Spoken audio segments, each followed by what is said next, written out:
Sometimes, when we're going through a bad patch in life, our self esteem can completely go down. As an example, you're working with a team of colleagues and they don't respect you. When you give suggestions, they sort of ignore or don't pay attention. When you talk, they interrupt you. Maybe your boss does it probably quite often. Or even otherwise, you have gone through a series of failures. You try to get a new job, or you wanted to crack an exam, tried many times, it did not work, or it could be any number of other situations. When we find that the external world is not sending a positive signal, when we take an action, it doesn't work out, we try something, we fail, people don't pay us attention, they don't give us respect, they don't treat us well, all those things, they start creating a doubt in our mind, which is, am I good enough? Am I smart enough? Am I good looking enough? And when we have those self doubts, they start making us hollow from inside. Our morale goes down, spirit goes down, and when we are low in energy and morale, what happens? Our performance, our actions, they further go down. So it becomes a vicious cycle. Your self-esteem goes down, your performance goes down, and then it'll drive each other down, and you feel like, man, the life is terrible. So today I'm going to talk about how we can break this vicious cycle of low self-esteem, and I'm going to give you 5 specific actions that you can take to recover and build your self-esteem. Let's get started. Number 1, human beings, all of us, we have this natural tendency to seek external validation. Somebody else has to look at us and say, oh, you're looking good, or that was a great presentation, or you spoke really well. Now, I'm not saying it's a bad thing necessarily, but over dependence on other people, it's a terrible idea.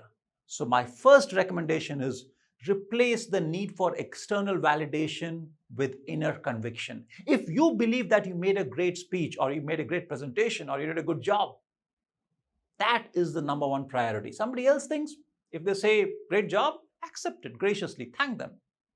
You don't have to go gaga over it. Oh, that guy said I'm good. Fine, good. But do you think it was good? That's what truly matters. If you think it was good and you think you did a great job, then you get 10 out of 10. Now, I'm not saying that we should not be open to what people say. Somebody gives feedback, of course, we should listen to it. But at the end of the day, your personal conviction comes above what the rest of the world says. People will have opinions, and we should take it just as an input. But we know what the truth is. Other people may think that I am very hardworking, I am very honest, I am this, I am that. But I know if I am that honest, if I am that hardworking, do I have that integrity? I know the truth. And unless I respect myself, I will not be able to get respect from others.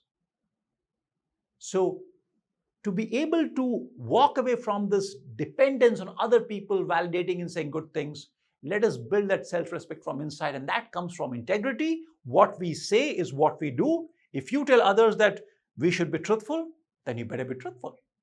If you say that I'm really good in this job, maybe let's say you work as a finance manager, maybe you are a software engineer, and if you believe that you are good in that, if that's what gives you pride, then make sure you're really good in it. Learn that skill. You don't have to be perfect, but you have to keep getting better. So when we believe, when we feel, we know that I'm good, I'm getting better, I'm honest, I do whatever I say, I do those things. When all those things they add up, your self-esteem comes from inside. And when that comes, the whole world can say anything. It doesn't matter. You can stay strong. All right? So stop looking for validation. Find that inner conviction that you amount to something. Just to give you an example, when I was a kid, I was terrible in sports. If you asked me to run or to play cricket or do anything, I would be really, really bad. Did it lower my self-esteem? Not really. Why? Because for me, the most important thing was I good in academics? If somebody did a 100-meter run faster than me, that would not bother me. But if somebody scored more marks than me in the class, that unfortunately would bother me.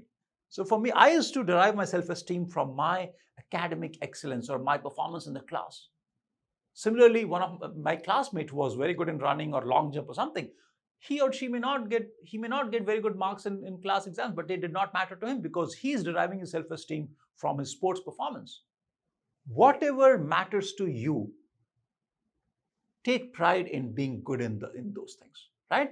So being good at those things, having high integrity, all those things, being consistent with yourself, that will make you strong from inside, and then you can lower your dependence on what other people think. Next, let's talk about this sort of cancer that is out there in the world. It has always been there, but now it has just gone up 100 times, probably because of all the social media and Instagram and all that, which is comparing yourself with other people. Once, a very senior IPS officer whom I know and I respect, he told something which I've not forgotten. He said, Rajan, doesn't matter how good you are or how smart you are or how wealthy you are, there will always be somebody in the world who is more good looking, who's more rich, who's more intelligent, who has more degrees. Doesn't matter. You will never be the number one person in the world along any dimension. And even hypothetically, let's say you actually became, just imagine, you became somehow, by magic, you became the world's most good-looking person, even if there was such a thing. You are the world's number one good-looking person. My question is, so what? What will change? What do you think will change? Nothing. You'll say, oh, the whole world will like me? Really? First of all, does it even matter? We just talked about it. Second, even if you assume that it matters, will everyone like you? Of course not. People like people for different reasons, not just for looks. But the bigger point is, if you're world's best looking person, it makes no difference. If you're the world's richest person, it makes no difference. So if being number one doesn't make a difference, how does it matter if one is number 1 million or 1.5 million or whatever? Everybody is in their place. When we are born, we have a place in this world. We don't have to fight a competition and win the right to be that person. We are just there. It doesn't mean that we should not try to become better. That's not the point. But the point is the right to dignity, the right to be a respected person. We don't have to fight and earn it. It is there inside us. So have that faith, have that confidence that wherever you are in life, somebody else may look better, may look worse. It's immaterial. Stop comparing. Now, you might say, okay, but I still can't stop it. Can I get some techniques? I'll give you one very simple suggestion. Though it takes some time to develop that practice, but I'll give you an idea. When we compare ourselves with other people, comparing is less of a problem. The real problem is when we feel, oh, that person is better than me, we start feeling envious or jealous, or we don't have that great feeling. And one way to change that is to wish them well. In fact, there is a meditation practice, if you want to try it out, something called loving kindness. And in this meditation practice, what you do is you send your good wishes to other people. So if somebody makes you feel bad in some way, maybe you feel envious, or when you see them, you feel like, why am I not that successful? I'm just as good, and you very well could be. Send them good wishes, wish them well. Truly, I mean this.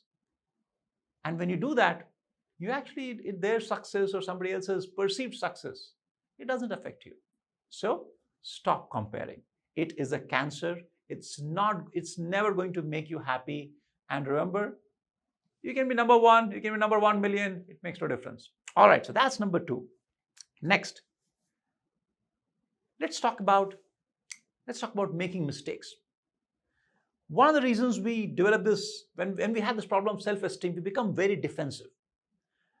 Something happens and we're like, no, I did not do it. I did the right thing. I'm going to ask you to flip it. And I'll convince you by giving an example. I used to once work in a company where, in an investment fund, and there was a colleague of mine. He was once making a presentation. And he was talking about one of the investments he had made, and things had gone wrong. And normally you would expect that he will come and defend his position. Other people will try to find fault. But this is what he did. He came and said, look, this is what happened. These were the mistakes we made. At this particular point, we saw the problem, but we got too greedy. We did not pay attention. And this was a mistake. And going forward, we will not do this. We'll avoid these mistakes. When he just confessed, when he said, okay, this is what I did, everybody was just, they had nothing to say. Nobody attacked him. Nobody said anything negative. So when we defend ourselves, that is when people try to find fault. I'm not saying we have to go and confess to everybody in the world for everything. But all I'm saying is, if you have made some mistake, human beings make mistake, owning it up, it's a symbol of courage. People will look at you, wow, this guy has confidence. He has the confidence to say, I am wrong.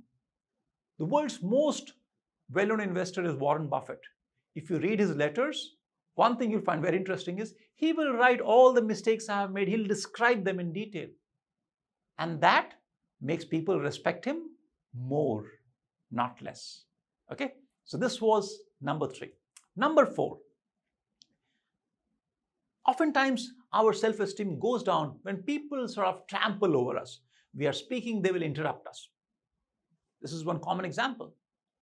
So what I'm going to ask you is, give people the courtesy that you should, but also insist in a polite but firm way that they also extend back the courtesy to you. So as an example, when you talk, in fact, I've had this example, had this experience in the past when in one particular place, when I would start speaking, one of my bosses, he would constantly interrupt.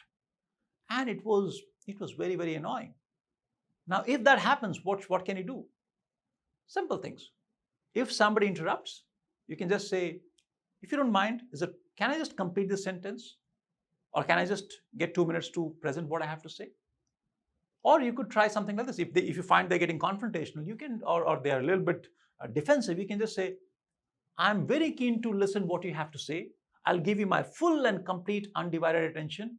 But before that, can you allow me to finish my whole thing? Once you put it that way, very few people are going to say, no, I have to speak in the middle, or I have to interrupt you. No. So you don't have to make it a confrontation, but gently point it out. The job is done. And now the 5th and final point, which is be assertive. Don't conform to whatever people expect you to do. As an example, it's Friday evening and your colleagues and everybody, they're going out for a movie. And let's say you don't want to go. You don't have to. You can tell them, I hope you enjoy the movie. In fact, it's a great movie. But today I want to spend my time with family or have some other existing engagement. I'm not suggesting you should not participate. That's not the point. But if you feel that there is a choice that you want to make, give yourself the right to make that choice and make it with confidence. You go to a party and people are serving alcohol. Let's say you don't drink. And again, there's nothing wrong with it, absolutely. But let's say you don't drink and others are drinking and they insist that they ask you. Just say, no, I'm sorry, I don't enjoy alcohol. I would take a mocktail, or I would have a juice or something of that sort. When you say that with confidence, with poise, without any defensiveness, people will learn to respect you. They know that they cannot just walk over you. So this quiet assertiveness, you don't have to confront them on everything. That's not the point. But the point is, what you truly value, on those things, you have the confidence to stand out from the crowd.